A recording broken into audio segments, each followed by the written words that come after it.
बिस्मिल्लाहिर्रहमानिर्रहीम अल्हम्दुलिल्लाहि रब्बिल आलमीन अस्सलातु वस्सलामु अला खातमुन नबिय्यीन अल्लाहुम्मा सल्लि अला सय्यिदना मुहम्मद व अला आले सय्यिदना मुहम्मद। अस्सलामु अलैकुम व रहमतुल्लाहि व बरकातहू। मेरे नाज़रीन व सामीईन, मैं आज आपके सामने हज़रत मौला अली अलैहिस्सलाम का एक कौल बयान करूँगा। हज़रत अली करमल्लाहु वजहू ने इस कौल में हमें इस चीज़ की आगाही दे दी कि जो शख्स अपना सर उठा के चलता है वो अल्लाह के सिवा किसी से नहीं डरता, और जो शख्स अपनी निगाहें झुका के चलता है वो आला ख़ानदान का बाज़रफ़ इंसान होता है।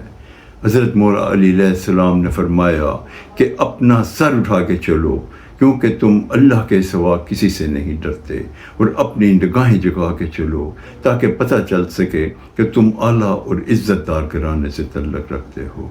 हमें अल्लाह ताला सर उठा के और निगाहें झुका के चलने की तौफ़ीक़ अता फ़रमाए।